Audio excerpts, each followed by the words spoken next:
Bueno, empezamos.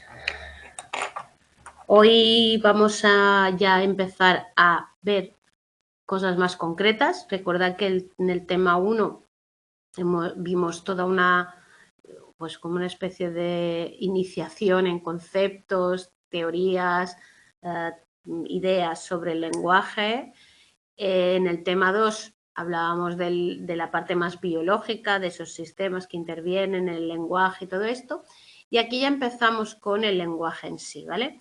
Entonces, cuando estudiamos el lenguaje lo dividimos, ¿vale? Lo vamos a dividir. Entonces, la primera parte importante que se ha estudiado sobre el lenguaje es cómo lo percibimos, ¿no? Cómo nos suena, cómo llega eso, cómo la señal llega auditiva hacia nosotros. Entonces, vamos a ir viendo, primero, es si nos lo planteamos como algo así de curiosidad, de decir, oye, ¿y cómo puede ser que alguien hable? Yo, por ejemplo, en este momento, ¿vale? Lo que hace es, pues, articular y soltar unas ondas, ¿no? Y esas ondas viajan a través del espacio entre las personas que luego escuchan y esa persona luego, la otra persona percibe que yo estoy con mis ondas sonoras y tal, lanzando mensajes que luego captamos y ya interpretamos y tal. Entonces, este sería ese primer momento en el cual nosotros nos llegan esas representaciones de los fonemas, de esos sonidos, ¿vale? Entonces, ¿qué vamos a estudiar aquí? Lo que vamos a estudiar es cómo son esos rasgos generales de la percepción del habla, desde la diferencia entre la percepción de vocales y consonantes, el habla de los animales y las teorías sobre esa percepción, esas primeras teorías sobre esa primera parte del lenguaje, para luego pues un poco intentar entender lo que es la restauración fonética y los efectos a diferentes niveles en esa representación de la percepción del habla, ¿vale? Entonces, el habla o lo que es el lenguaje oral es algo físico y acústico, ¿no? Hay un sonido, ahí estamos hablando de la vibración que se produce cuando el aire sale por mis cuerdas vocales y es percibido por otra persona en el oído, ¿no? Entonces, en el vacío no hay sonido, las moléculas en teoría esa vibración desaparece, pero nuestro cerebro las capta y de ellas extrae incluso significados y puede entenderlos. Por lo tanto, estamos hablando de la teoría física de las ondas sonoras y de todo esto, ¿vale? Entonces, el capítulo empieza explicándonos eso, lo que es una onda, lo que es la frecuencia, lo que es la diferencia entre las voces y todo eso. Entonces, la onda es esos ciclos o patrones de vibración que se repiten en el tiempo que pueden tener diferentes picos de subida y bajada, ¿vale? La frecuencia es esa velocidad de la vibración de las ondas por segundo. Entonces, tantas ondas por segundo que nosotros cuando lo estudiamos lo llamamos hercios, ¿no? Las ondas pueden ser más agudas o más graves en función también de esos movimientos, si son más rápidos o más lentos, ¿vale? Y luego, pues cada objeto tiene su propia frecuencia de vibración, por lo tanto, podemos oír el sonido de un piano, que es una cuerda que vibra, o una guitarra o tal, y las voces humanas, donde tendríamos diferentes características. Por regla general, las masculinas es más grave y por tanto las cuerdas vocales son más largas y a eso hace que esa voz masculina suene más grave, y luego pues si son más cortas, el sonido de esa voz, que es la femenina generalmente, va a ser mucho más aguda, ¿vale? Va a ser más aguda. Luego están conceptos como la amplitud de onda, esa intensidad del desplazamiento en el tiempo, ¿vale? Que es el decibelio, que esos conceptos nos suenan, ¿vale? Que es una medida relativa, no una cosa lineal. Y luego toda esa suma de ondas que va a hacer pues que existan diferentes tipos de sonido. más periódicas, menos periódicas, tal, ¿vale? Por ejemplo, más periódicas consonantes, las vocales sonoras y las notas o sirenas, ¿no? Que se repiten. Luego tendríamos esas ondas aperiódicas donde estarían ruidos, golpes o consonantes sordas. Ahora veremos cada uno de esos tipos de consonantes e iremos entendiendo un poco más todos estos conceptos, ¿vale? Entonces, el lenguaje tiene estos dos tipos de ondas. Hemos dicho las periódicas y las aperiódicas. Las periódicas son sonidos más sonoros producidos por la vibración. Entonces, ahí tendríamos la B, la D, la G, la N, la R, ¿vale? Y las aperiódicas serían aquellos sonidos sordos, donde pues está la S, la P, la Q, la T, ¿vale? Entonces, eso es fácil reconocer. Nos ponemos la mano en las cuerdas, entonces hacemos B, D, G, N, T, ¿vale? Y luego hacemos P, S, T, ¿vale? Si cuando os ponéis las manos os daréis cuenta de la diferencia en cuanto a la vibración que se produce en esas cuerdas, ¿vale? Por tanto, cambiará. El espectrograma es cómo representamos visualmente los sonidos. Esto hace mucho tiempo era así, ahora se hace todo con ordenador y hay sistemas informáticos que tú puedes medir cómo funcionan las voces. Si sois seguidores de series de policíacas y tal, veis cómo se estudian los sonidos de la voz y se comparan con otras muestras y tal. Entonces, eso se hace mediante un espectrograma de sonidos, ¿vale? Es como verlo. Entonces, permite en un diagrama ver el tiempo con la frecuencia y la amplitud de los dibujos. Entonces, aquí tenéis, por ejemplo, para que lo veáis más de cerca y más aumentado, un espectrograma, ¿vale? Que nos permitiría ver un poco lo que se llaman los formantes, ¿vale? Entonces ahí tendríamos diferentes estrías que serían la sucesión de movimientos de apertura y cierre de las cuerdas vocales y los formantes que serían las resonancias de la garganta en frecuencia de potenciales debido a cómo ese aire sale a través del tracto vocal.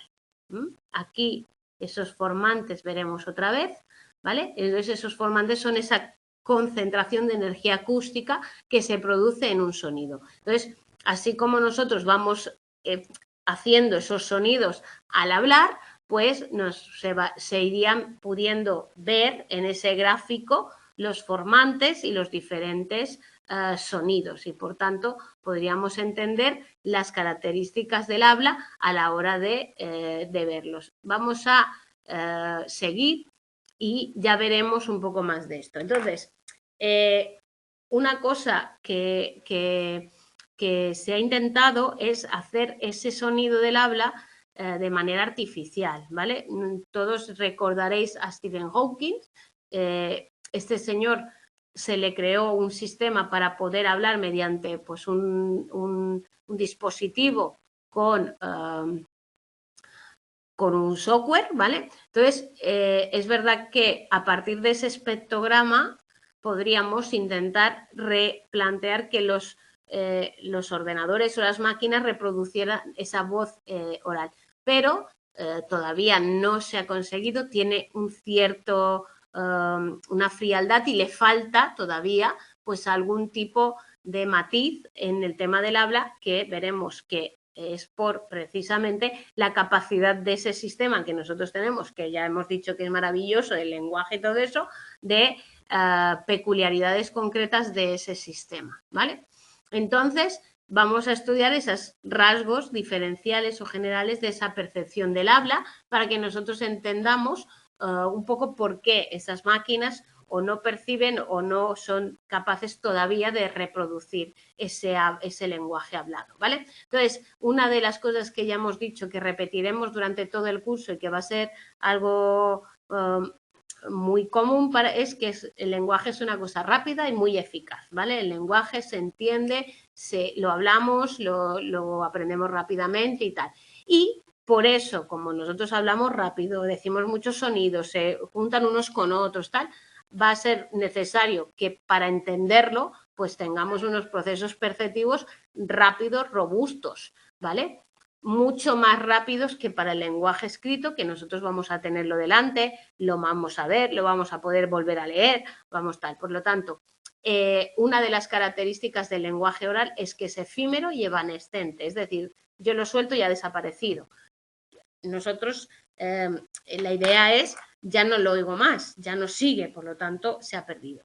Entonces, eso hace que la percepción del habla tenga unas características concretas que se han estudiado. Rapidez, robustez, complejidad, automática, diferente y ausencia de invarianza. Y ahora vamos a ver cada uno de ellos, ¿vale? Para que nos vayamos situando. Rapidez es, cuando nosotros hablamos de manera rápida y mucho más veloz,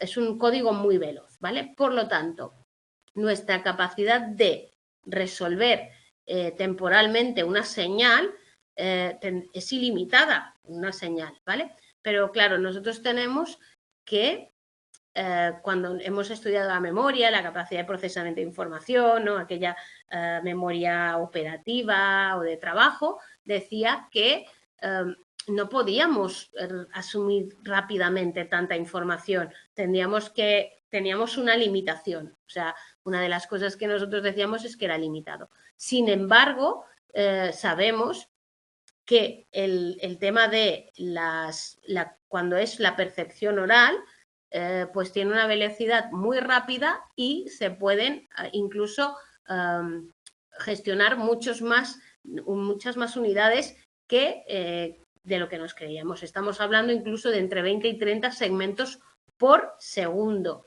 ¿vale? Que identificamos sin problema. De ahí que digamos que la percepción del habla tiene esa característica que es la rapidez. En segundo lugar está la robustez. Es la capacidad rápida, invariable que tenemos de escuchar la voz humana y de identificar los sonidos del habla sin equivocarnos, ¿vale? Nosotros podemos hablar con gente, hay ruidos, hay otra persona hablando, somos capaces de comprender un mensaje que nos lleva en ciertas condiciones a pesar de incluso dificultades en cuanto a la energía acústica y la información que nos llega. Por lo tanto, esa robustez hace referencia a esa fortaleza que tenemos en la capacidad de percibir lo que es el lenguaje hablado. Luego está la complejidad, ¿vale? La complejidad, ¿por qué? Porque son muchas palabras, es mucha información, viene muy rápida, tal, y nosotros somos capaces de hacerlo de una manera automática, ¿vale? Pero usando, o sea, el mecanismo es complejo. Entonces, difícil de emular artificialmente, ya lo hemos visto. Esas computadoras de software más complejas les tienen todavía, no son capaces de emular lo que es el reconocimiento del habla, ¿vale? Se pueden reconocer lenguajes y pasarlo a un texto con limitaciones, es decir, nosotros todavía podemos hablarle al ordenador o ahora con estas nuevas programas de que yo hablo y me escribe y tal, pero hay limitaciones, ¿vale? Y se reconocen palabras de un único hablante y palabras confundidas con un mensaje, es decir, estamos hablando de que al final nosotros seríamos capaces de escuchar varios mensajes a la vez de diferentes hablantes sin tal y sin perdernos la información de uno a otro. Por lo tanto, tendríamos mucha más flexibilidad y lo pillaríamos todo y de manera rápida e incluso adaptándonos a la señal de ese habla humana, aunque se oyeran otras cosas y aunque pasaran otras cosas, ¿vale? De ahí eso, es automática, yo no puedo dejar de comprender lo que me dicen, ¿vale? Yo percibo, si oigo voces, percibo, los llevamos a cabo sin esfuerzo y sin conciencia de ello. No tengo que pensar, bueno, ahora voy a percibir qué me está diciendo esta persona. Alguien habla, yo lo oigo y entiendo lo que me dice y percibo los sonidos lingüísticos sin que yo tenga que poner en marcha o hacer nada o tal. Mis neuronas van y cogen y toman eso. Diferente, ¿vale? ¿Por qué? Porque vamos a ser capaces de percibir sonidos diferentes a cómo es la percepción del sonido en general. Por eso que ya hemos dicho de esa velocidad de identificar los sonidos del habla en razón de 20-30 fonemas por segundo, unidades por segundo, ¿vale? Cosa que con otras cosas, con otros señales vamos a tardar más, y también por ese que llaman comportamiento anómalo del habla. Es decir, a mí me puede hablar cualquier persona, no todo el mundo habla mal. Hay personas que tienen unos acentos, otras no sé qué, pero a pesar de que en algunos casos podamos tener dificultad, generalmente, si es nuestro idioma y tal, lo podemos pillar, ¿vale? Por lo tanto, ahí estaría esa capacidad. Luego, la discriminación, porque nosotros vamos a entender lo que están hablando e incluso saber si lo que me dicen es lo mismo o me lo dice una persona diferente, tal, y entonces yo tengo una capacidad de diferenciar e identificar también qué es lo que me están diciendo rápidamente y generar una representación mental que es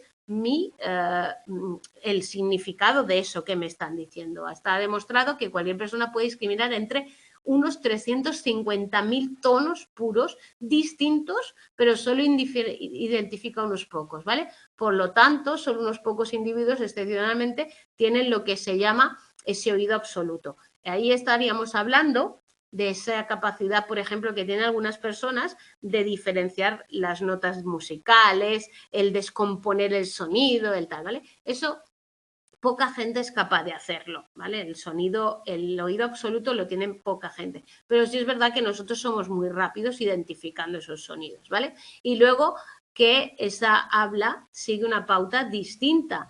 Nosotros somos peores en discriminar que en identificar, es decir, discriminamos menos que identificamos. Somos capaces de saber lo que nos están diciendo, pero no el decir, pues discriminar eso es el contenido de eso o la parte que forma eso, ¿vale? Por lo tanto, somos eficientes utilizando, somos eficientes identificando, nos cuesta más discriminar. ¿Qué es lo que me dicen? O sea, desglosar un poco esos sonidos es mucho más difícil, que sería ya la capacidad de análisis brutal esa del oído absoluto, ¿vale? Luego, otra característica es lo que se llama la ausencia de invarianza. Es la variabilidad entre los sujetos de cualquier capacidad o del sonido, de hablar más fuerte, más flojo, pronunciar de una manera, tener un tono o un tal, ¿vale? Por lo tanto, nosotros que somos capaces de percibir ese significado, ese mensaje, no depende tanto de quién me lo diga, cómo me lo diga o tal, sino yo soy capaz. Y por tanto, nosotros somos capaces de captar incluso diferentes ondas sonoras que representan el mismo fonema. Luego hablaremos un poco de esas diferentes y de cómo son esas distintas ondas, ¿vale? Pero aunque haya diferentes, y eso en el espectrograma ahora veremos, ¿vale? Es decir, la A está representada no solo por un punto del espectrograma, sino por una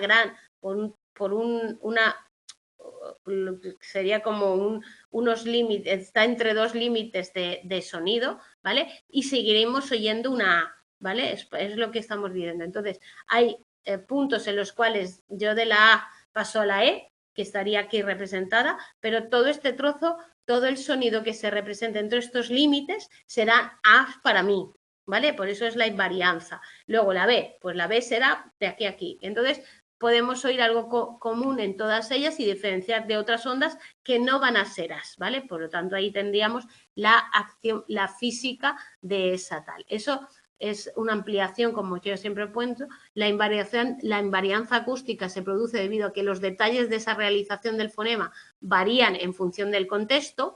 Eso es para que lo entendáis. Es lo que se llama la coarticulación. Cuando nosotros pronunciamos un fonema en según qué momentos de la palabra y en según qué situaciones y con otros fonemas alrededor, la pronunciamos o la articulamos diferente. Eso se llama la coarticulación. Un fonema como la N, ¿vale? Va a hacer que sea diferente en función de lo que venga delante o detrás. Y ahí, si os escucháis y decís contrario, connato, convocatoria, veréis que la N no es exactamente la misma, ¿vale? Eso es lo que se llama coarticulación. Cuando esa N entre la O y la T se pronuncia de una manera, entre la O y la A se pronuncia de otra y entre la O y la V se pronuncia de otra. Tiene otro matiz, ¿vale? Entonces eso es lo que es la coarticulación. Cuando nosotros escuchamos un sonido, la N decimos que es una N, a pesar de que suene diferente. Eso es la invarianza,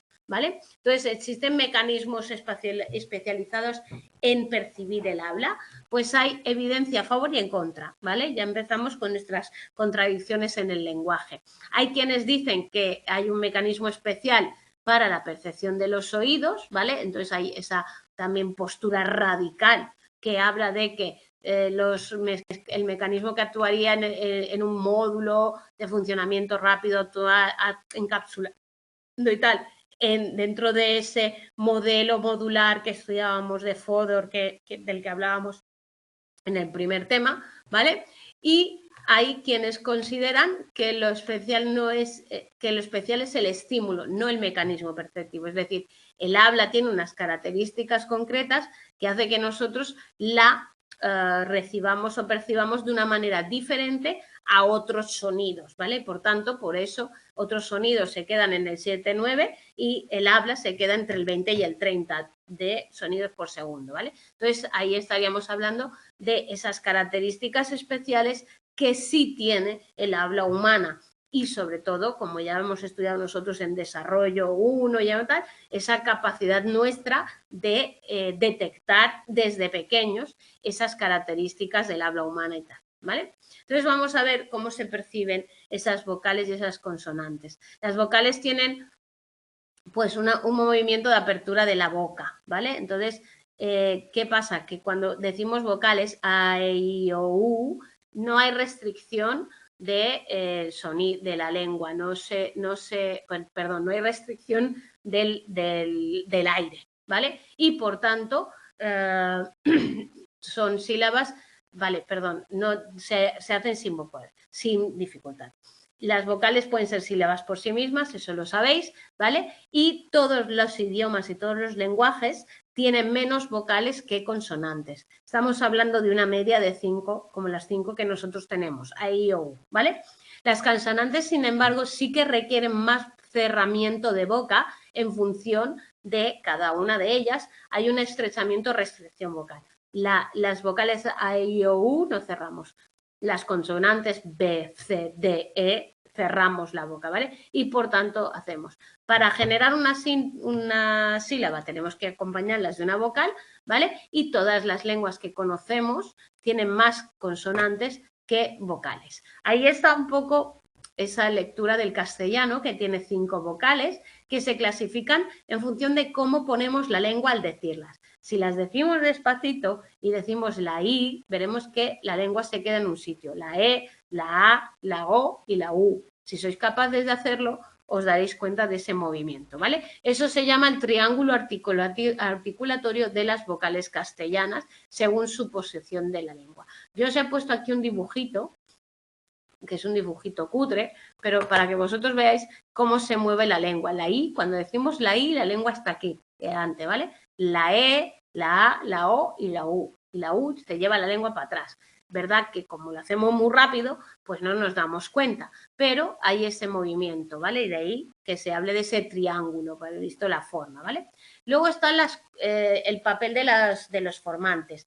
Acordaros de esos dibujitos que hemos visto al principio, que luego hablábamos de que hay una cosa que se llama invarianza y que todos tal, ¿vale? Pues ahí estaríamos. Esas distintas posiciones de las lenguas y de otros órganos hace que cambie la forma del conducto vocal y la resonancia acústica que hacemos al decir o al hacer los sonidos, los fonemas y los sonidos vocales, ¿vale? Entonces ahí estaría la clave de esa percepción. En la síntesis de esas vocales artificiales, lo que hacen las que reproducen con esos sistemas es buscar un formante y hacer ese sonido. Pero nosotros nos hemos dado cuenta de que, primero, para poder percibir una vocal, o los formantes, nos basta con el F1 y el F2, ¿vale? Es decir, para yo entender qué es una vocal, si yo ya capto el F1 y el F2, que son los primeros formantes, yo ya sabré qué vocal es. ¿vale? Luego se dice, pues ahí tenéis un poco los formantes, ¿vale? Entonces ahí tenéis los formantes. ¿Veis que no pone un formante así, solo uno? Pone un paréntesis de la I. Del F1 al F a tal, ahí tenemos la I. Luego tenemos la E, la A, la O y la U, ¿vale? Que es esto. Entonces ahí tenéis como esos formantes que yo voy a escuchar cuando alguien habla y que se identifican en ese espectrograma, van a marcarme un poco el sonido, pero sobre todo el formante 1 y 2, ¿vale? ¿Y qué pasa luego con los otros formantes? El 1 y 2 me van a permitir identificarla directamente y los otros, que son el 3, el 4 y el 5, es que son lo que añade que la voz humana suene humana, ¿vale? Estábamos hablando de Hawkins, de ese sistema para producir la voz de manera artificial y tal, y estamos hablando de que el F1 y el F2 nos permiten entender o ya captar las vocales y el F3, 4 y 5 va a darle esa tonalidad que nosotros tenemos de una voz humana, no artificial, ¿vale? Luego, la investigación constata que el F2 es más alto cuanto más anterior es la vocal. Recordad que ese es el espacio que queda, ¿vale? Y el F1 es más alto cuando más abierta es la vocal. La A, que es la boca más abierta, ¿vale? Entonces ahí tenéis un poco todo eso, el tema de los formantes y por qué luego podemos representar esas vocales en el sistema de los formantes, ¿vale? Luego estamos en esa variabilidad de los formantes, ¿vale? Era lo que hablábamos. Los formantes van a depender no solo de lo que se dice, de la vocal que estamos expresando, sino también de las diferencias individuales que tiene cada uno. Hablábamos de si las cuerdas vocales son más cortas, el sonido es más grave. Recordad, corta, grave, si son más largas es más agudo, perdón, si son más largas es más grave, si son más cortas es más agudo, mujeres cortas, hombres largas, ¿vale? Ahí están. Y el niño pues más corto, ¿vale? Entonces esos formantes son inversamente proporcionales a la longitud del tubo que tenemos en la garganta, ¿vale? Y por tanto van a cambiar el tipo de sonidos que se puedan oír. A pesar de ello, nosotros vamos a identificar. Entonces, un poco esa representación, para que lo entendáis, es que toda esa área de aquí, por ejemplo, vamos a coger nuestra I, ¿vale? Luego aquí tenéis otros fonemas que nosotros no tenemos en castellano, porque hemos dicho que nosotros solo tenemos las 5 vocales, A, I, O, U, pero hay otras lenguas que tienen algunas vocales diferentes. Entonces, el estudio de Hildebrand, Getty, Clark y Weller nos habla de nubes de conglomerados de puntas que nos permiten entender la variabilidad de esos formantes de los que hablábamos entre hablantes, varones, mujeres, tal, y el solapamiento que se produce en ese F1 y F2, ¿vale? Los formantes 1 y 2, aquí tenemos el 1 y el 2, para poder diferenciar esas vocales. Entonces tenéis que cualquier onda que surja o formato que esté dentro de esta área, nosotros la identificaríamos como I, a pesar de que haya una variabilidad, ¿vale? Entonces, esa sería nuestra capacidad de detectar esos sonidos, ¿vale? Luego, las vocales, hay unas diferencias físicas entre los formantes de esas mismas vocales también, que hemos dicho que no están en un punto o no se representan en un punto en el espectrograma, sino que se representan dentro de un intervalo, perdón, es que no me sale, ¿vale? Entonces, el oyente tiene que hacer algún tipo de proceso de normalización para quedarse con que lo que es una I es una I, aunque yo la escuche aquí.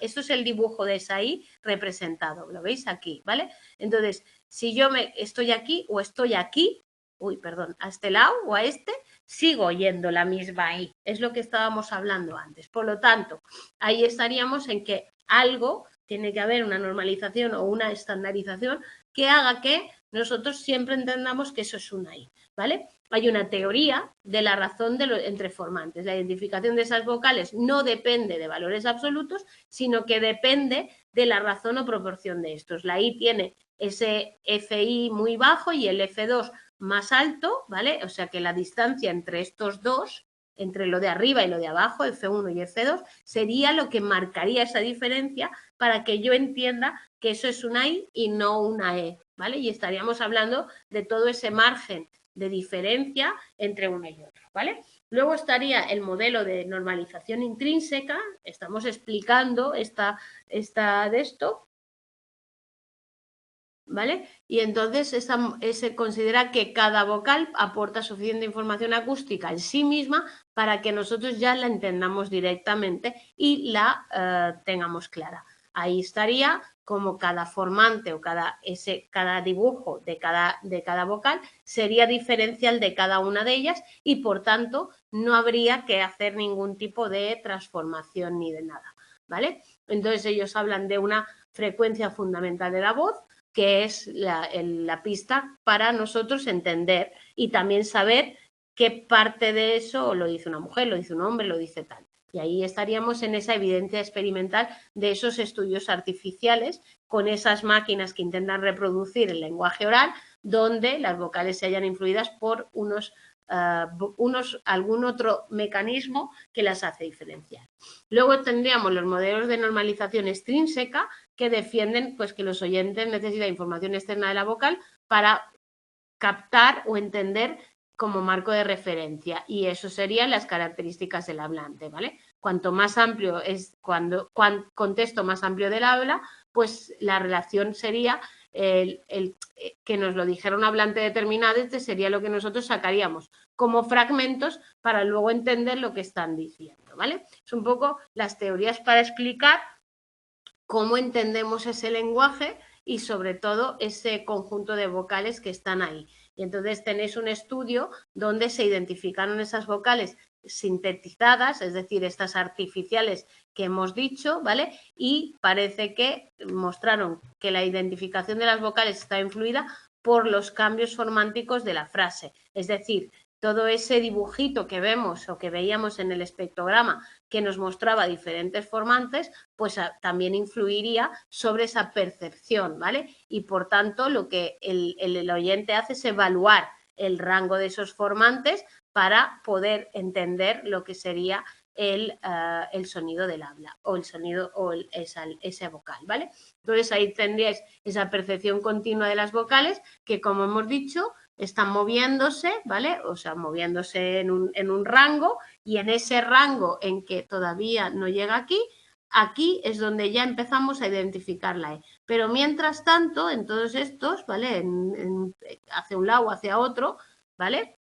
Se iría tal. Entonces, el formante quizás estaría así, iría inclinándose hasta el siguiente. Y luego el otro, recordad que las otras iban cada vez, la U era así de estrechita, ¿vale? Van así. Y entonces ahí estaríamos haciendo que el oyente no llega a discriminar y sigue oyendo la I, ¿vale? Así como eso va bajando hasta que llega la E, ¿vale? Y en ese punto ya es la E, ¿vale? Y eso es lo que estábamos hablando. No es una IE, eso no existe. Nosotros lo vamos a captar de esa forma fija, a pesar de que tenga, parece ser, una evolución que vaya hacia ese punto. Luego pasamos a la otra parte. Hemos percibido las vocales y las consonantes que, ¿vale? Hemos dicho que las vocales se expresan con la boca abierta, no se corta el aire, tal. Hemos dicho que las consonantes sí que tienen movimientos articulatorios que frenan o bloquean el aire en algún sentido. De manera que cuando los hacemos son más lentos que las vocales. Es decir, cuando yo pronuncio, aunque no me dé cuenta, ya hemos dicho que de todo esto no nos vamos a dar cuenta y no lo sabemos, pero cuando yo pronuncio una consonante, a diferencia de la vocal, voy a ser más lenta. Los gestos de las consonantes y los gestos de vocálicos tienen que ir juntas porque son unidades. Hemos dicho que una consonante sin vocal no hay sílaba, ¿vale? Por lo tanto, esa percepción tiene en especial para entender el lenguaje y también entender que hay algo más complejo que las vocales, que son pocas normalmente y además son que el aire sale y no hay articulación, ¿vale? Entonces, ahí estaríamos hablando de las transiciones formánticas. Hemos hablado de los formantes, que son aquellos puntos en los cuales se diferencian las de estos, y aquí estamos hablando que si nosotros pronunciamos una vocal, ¿vale?, precedida de una consonante, esa trayectoria formántica se altera, ¿vale? Era lo que hablábamos de la covarianza, ¿no? Entonces, cuando nosotros estamos juntando vocal y consonante, hay una transición entre ellas, y en vocal y consonante también. No es lo mismo pa que al, ¿vale? Entonces, hay que ver que ahí se daría esa transición formántica donde en función de dónde esté la consonante y tal, vamos a cambiarla. Y va a ser una pista para también identificarla. Recordad que estamos hablando de la percepción. Claro, cuando alguien me hace un F1, para que vosotros lo entendáis así tal, un F1 con un F2 o un F tal que cambia y tal, yo tengo que identificarlos. Y esos sonidos a mí me van a quedar claros luego, además lo voy a entender, ¿vale? Entonces, son cruciales para percibirlo. Ese cambio en el sistema perceptivo que va a hacer que nosotros seamos capaces de identificar rápidamente de qué consonante estamos hablando, qué sonido consonántico, y por tanto nos permite seguir o hacer un seguimiento de la habla fluida, ¿vale? Entonces ahí tenéis un poco el tema de la percepción de habla, y los dos de estos es categórica, es decir, cuando nosotros oímos algo, ya lo hemos oído y es solo ese sonido y no, o tiene algún tipo de forma discreta, perdón, algún tipo de forma gradual, ¿vale? Entonces, parece que no se perciben formas intermedias en las consonantes, así como hemos hablado de que las vocales tampoco teníamos ese sonido tal, pues parece que no hay una zona, a pesar de que también varíen esos formantes, ¿vale? Parecen que existen valores críticos de fronteras en la dimensión estudiada, es decir, volvemos a lo mismo que hemos dicho, cuando yo llego del F2, transito a otro sonido, ya está, ya lo he cambiado. No es, bueno, hasta aquí, cuando voy acercándome, ¿va a haber un punto intermedio entre la N y la F? No, no va a haber un punto intermedio. Oigo N o oigo F. De ahí que haya dos tipos de tareas para estudiar esa percepción categórica. Uno, la tarea de discriminación, cuando se comparan los estímulos, ¿vale? Pues a X, a BX, pues yo tenía que representar esos estímulos si son iguales o diferentes. Y las tareas de identificación para que alguien diga que está oyendo real un consonante, ¿cuál? ¿Qué consonante? ¿Vale? Y luego esa discriminación guardada en relación a la identificación. Es decir, cuando yo dentro de esa categoría tengo una dificultad para discriminar si es una X o una B o es tal, ¿no? Pero parece que ahí estamos rozando el nivel de azar, que los estímulos parece que pertenecen siempre a categorías distintas, y esa discriminación es casi perfecta. Es decir, cuando yo oigo una T, oigo una T, ¿vale? Entonces, ahí estaríamos en que parece un error dentro de la misma categoría que haya pues un mal desempeño en alguna de las consonantes, que estamos jugando a una percepción del todo o nada. Si se percibe, se percibe, ¿vale? Luego, contrastes de sordo y sonora, lo que os decía, si nosotros tenemos la capacidad de ponemos la mano aquí, si hacéis una sonora B, D, G o una sorda P, T, K, os daréis cuenta de que las de esto vibran o no vibran, ¿vale? Entonces ahí tenemos diferentes movimientos articulatorios, esto lo estudiábamos, o al menos yo cuando estudiábamos lenguaje, es como cuando movemos la lengua, la boca, la lengua va detrás de los dientes, la dental, las velares, la tal, ¿vale? Y cómo hacemos pues todos esos movimientos, que son los movimientos articulatorios con los cuales nosotros vamos a ir formando esos sonidos de las consonantes, ¿vale? El parámetro de voice set time o VOT, ¿vale? Que es la distancia temporal entre dos, la liberación del aire y el comienzo de la vibración, es decir, ese proceso en el cual nosotros vamos a expresar el sonido. Y tenéis pues oclusivas sordas, en la mayoría de lenguas hay diferentes oclusivas, sonoras y sordas, ¿vale? Un poco toda esa característica de la articulación de las frases y de los consonantes y de todo esto, ¿vale? Entonces, los estudios lo que señalan es que el oyente sí puede percibir diferencias entre los estímulos, ¿vale?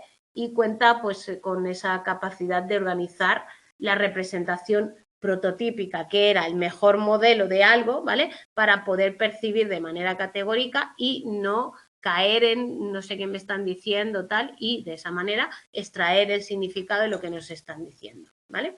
Entonces ahí tenéis problemas de la percepción del habla, que es un recuadro que tenéis en el libro.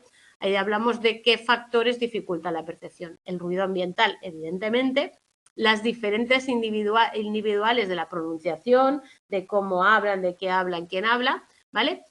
La rapidez de la producción, cuando se habla más rápido o más lento, y el rápido desvanecimiento del habla, ¿vale?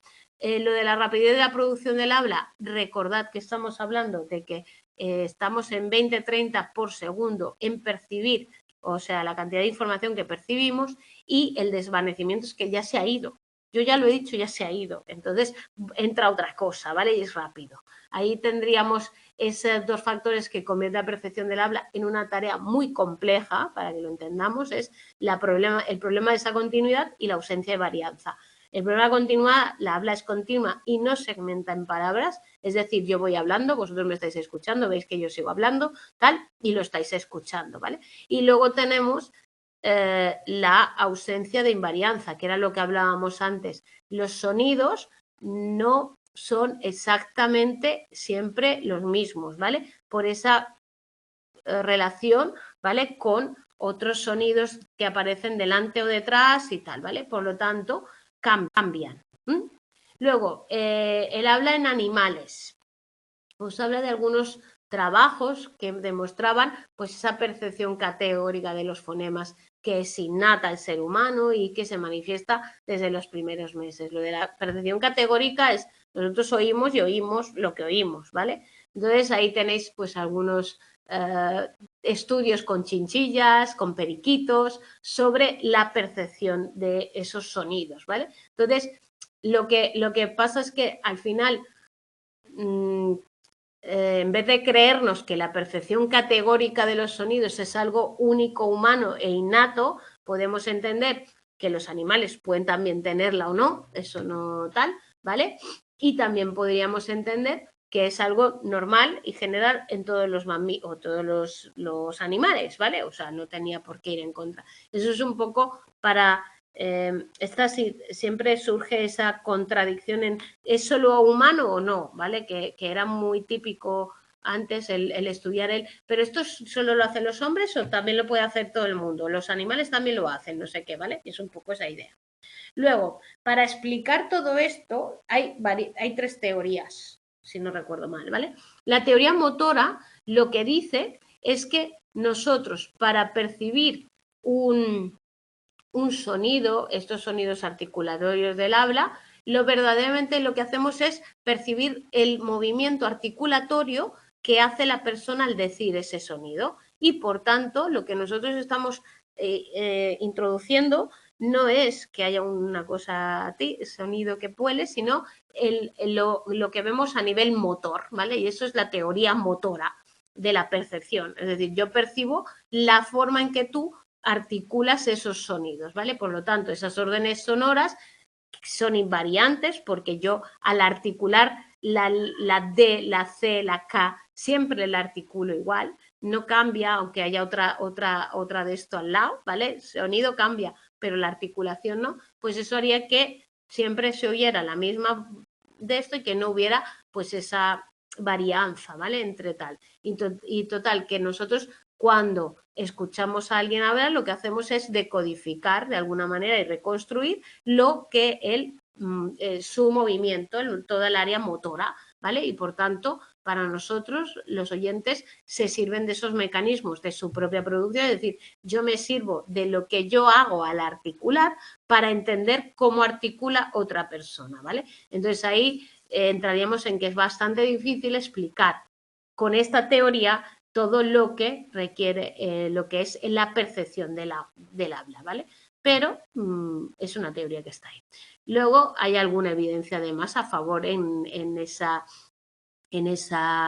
teoría, que es la inseparable entre la producción y la percepción, ¿vale? Ahí tenemos cuando las personas cuando escuchamos a otras y no las entendemos, parece que intentamos articular como para poder comprender. Y eso es lo que fundamenta que se haya propuesto esta teoría y que algo está también trabajando ahí, a pesar de que no es explicativa de todo, pero sí, también que las personas con sordera pueden leer el habla a partir de gestos, ¿vale? Y también el estudio de la resonancia magnética, que sugieren, todos los estudios que se han hecho, sugieren que cuando nosotros vemos según qué tipo o escuchamos según qué tipo de palabras o tal, que son de acción, se activan nuestras zonas motoras. O sea que de alguna manera esa parte motora participa en la percepción del lenguaje. Difícil creernos que es la única vía,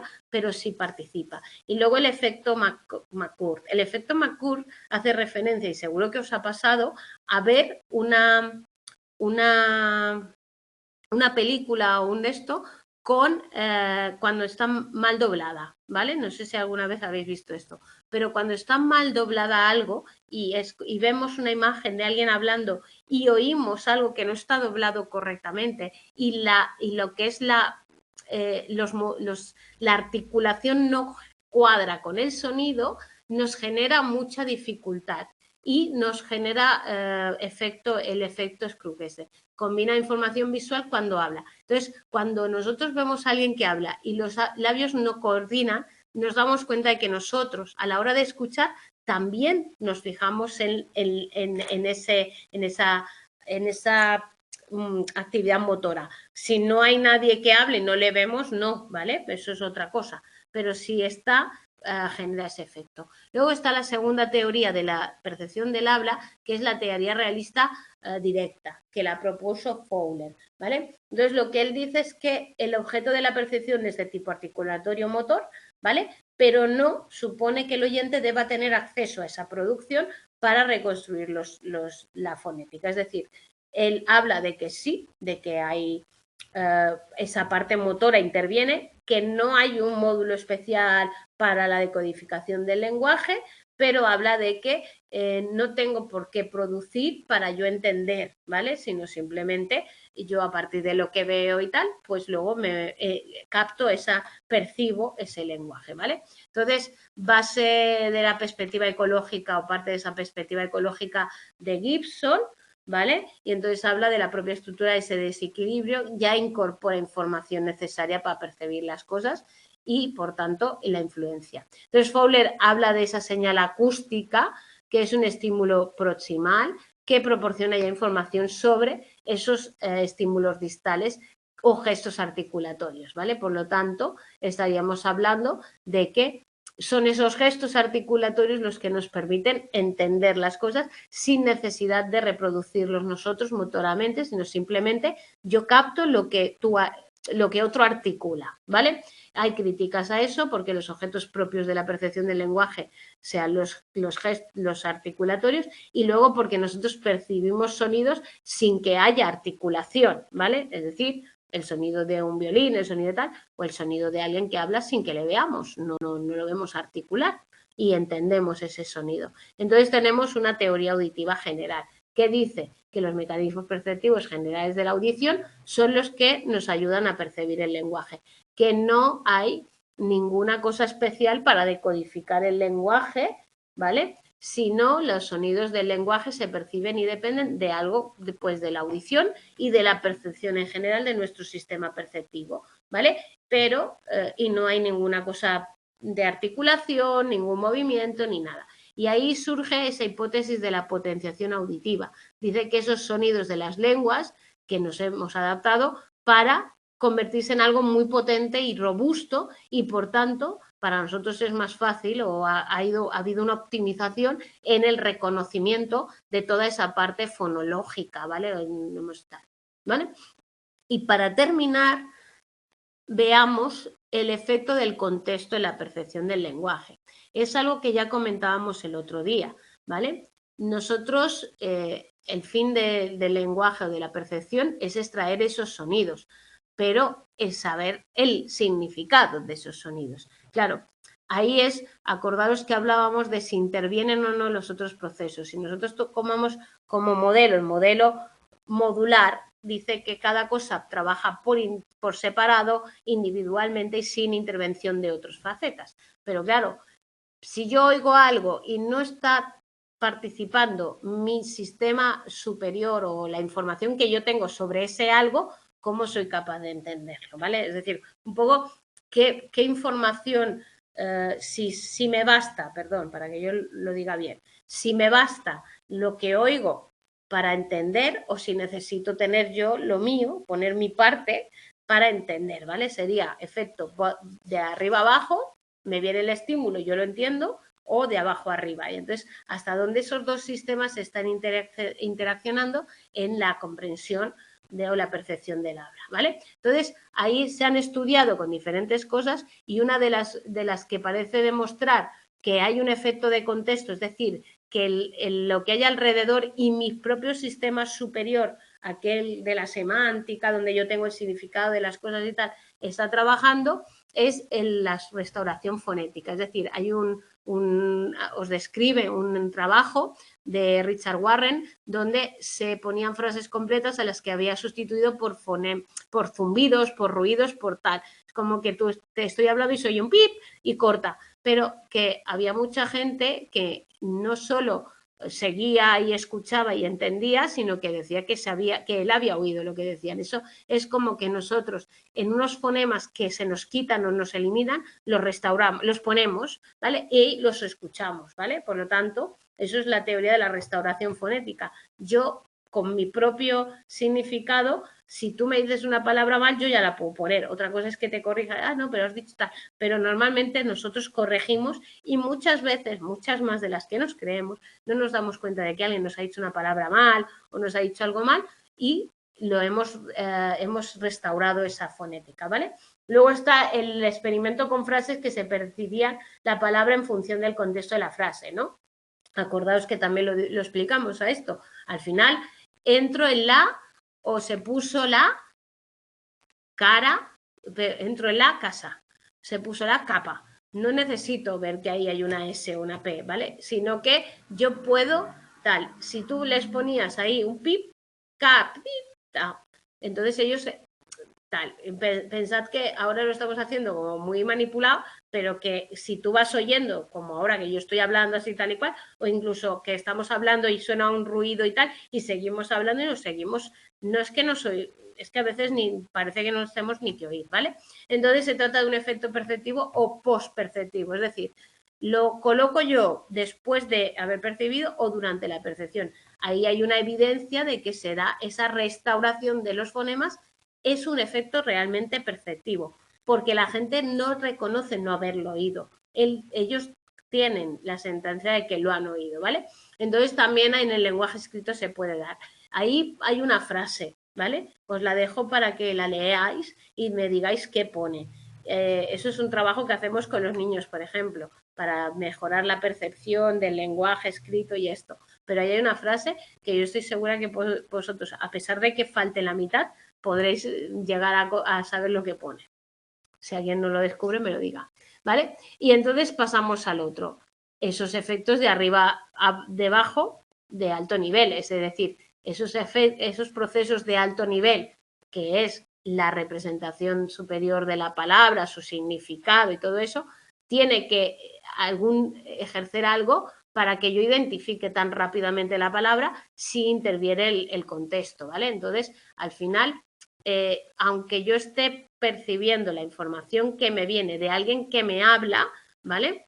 Yo tengo que participar para poder captar bien esa información y utilizar el contexto para entender correctamente y para tal. Por lo tanto, ahí ya estaríamos como cuanta más información del contexto, es decir, más información tengo yo, menos información necesito de lo que me digan y más predeciré lo que van a decir o lo que va a venir después o lo que me van a contar, ¿vale? Por lo tanto, parece que en este caso, y ya iremos viendo, en la percepción del habla, el contexto afecta y ayuda a que comprendamos más rápidamente y que pues lo hacemos tan rápido también, de manera tan robusta, tal, ¿vale? Y eso es la percepción del habla. Y hasta aquí la clase de hoy. Nada, A los que me veis en diferido, nos vemos la semana que viene, a ver si venís. A los que estáis aquí, bienvenidos y gracias por aguantarme. Y nos vemos la semana que viene. Gracias a vosotros. Y seguimos con el... ¿Alguien me dice la frase? ¿Alguien me dice la frase? ¡Feliz semana! La podéis escribir.